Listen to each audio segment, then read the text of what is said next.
Hi everyone, I'm Lourdes from HealingCrystals.com. Hi, I'm Tara from HealingCrystals.com.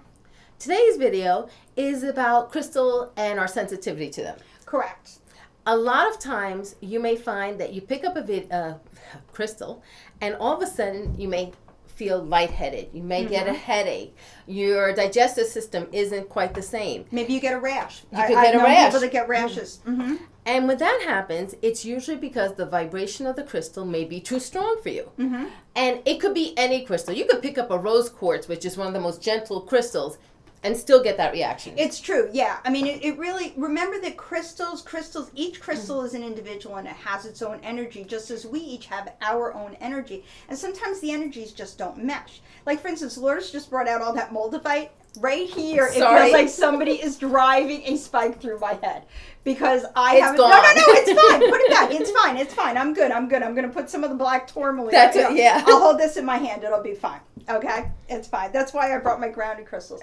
But that's a good, we were talking about how, a lot of people love moldavite. And moldavite is a wonderful and powerful crystal. I have one very tiny little piece of it, because I am very sensitive to the energy of moldavite. It makes me dizzy. It makes me feel nauseous. It just completely ungrounds me. And for me, I'm the opposite, where there's very few crystals individually that unground me or make me sick, but put me in a store filled with crystals. Okay, or you get overwhelmed. Oh, I get overwhelmed. Or if I go to a show. Oh, yeah, yes. Forget it. That's when, like Tara, I really need grounding crystals. And I need to eat. Yes. And most people don't realize that eating helps ground you. Chocolate and cheeseburgers. Yes. I mean, there's a good excuse if you like chocolate and or cheeseburgers or whatever. Chocolate is good for grounding. Exactly. That kind of, yes. I mean, that's it does. It grounds you, and it kind of, it fills your energy in a way that can help you to manage the overwhelming energy that you're being surrounded with. Because it's true. And I think the more that you work with crystals, the more sensitive you become to their energy, and the more that it's not a question of, you may say to yourself, oh, I'll get used to it. You're not going to get used to it. What you need to get used to is protecting yourself and making sure that you're well grounded before you get into that situation. Like, I knew that we were going to be doing these videos today, and I knew that we were going to have moldavite around, so I automatically covered myself in my black obsidian, my smoky quartz. I have enough onyx over here to sink a ship. This is another this is flint, which is very powerful for me.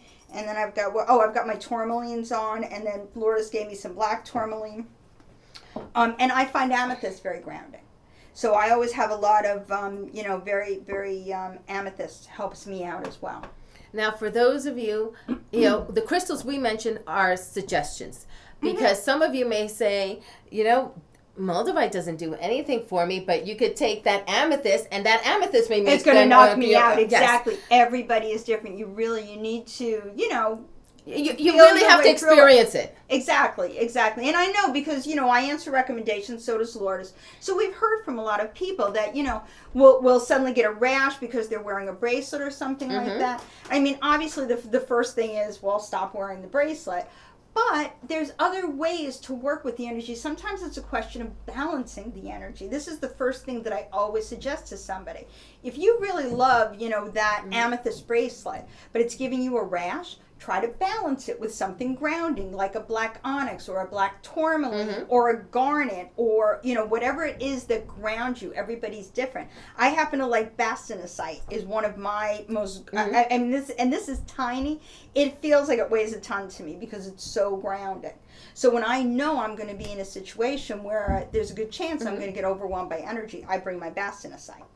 And for me, what I tell people, if you find that even if you balance it, it's still too powerful, then use it in different ways. You can use it to charge your water. You can use it in a grid. I actually have my moldavite in a grid right now. Yeah, exactly. Yep. Try different ways around it. It's charge a candle. It's in a far corner of my house, but it's there. Yes. But you can use it. Yes. Put it on a quartz cluster, away from you and your area of the house, so that the energy goes out through the room, but not as strongly. Another crystal that I like that isn't necessarily a grounding crystal, but I found that lithium quartz can really help with calming if you're getting any like allergies, if you're feeling, not necessarily the headaches. It doesn't seem to help, at least not me with that. It might help you, but I find that if I feel I'm getting a rash or something, that the lithium quartz helps to calm my system down, and then I can manage the high vibration of the particular crystal a little bit more. You know, you want to enjoy your crystals, but you also want to be safe, and don't feel like, oh, there's something wrong with me because, you know, amethyst makes me sick. No, it's a different, everybody's energy is different. Yes. And it could be one specific crystal. Right, one specific amethyst. Sometimes, I mean, I have a clear quartz that just doesn't like me. I don't go anywhere near that clear quartz. I have it someplace where it can't, you know, do anything to me because its energy just doesn't work with mine. While otherwise, I love clear quartz, so. And you can try raising the compatibility of the crystal. And, you know, you can do that by, you know, I don't know if I have my pendulum here. Let's see. I don't see it now. It was here before. But if you take something like this, and if you have a pendulum, you know, ask, of course, always ask for protection when using it, yes and no. Then ask to raise the compatibility level of the crystal with yours. And that's it. And that will help you with that necklace. Absolutely. Absolutely. But the bottom line is if it's not making you feel well, then you really shouldn't. Don't wear it. Don't, you know, sleep with it next to your bed or anything like that, because that's not the point of the crystal. A crystal will not harm you. A crystal can't hurt you. That's not its energy. But sometimes your energy and the crystal's energy just won't be compatible, and then you're better off working with another crystal. And using it in a different way. Exactly. For HealingCrystals.com, I'm Tara. And I'm Lourdes. Crystal blessings. Bye-bye.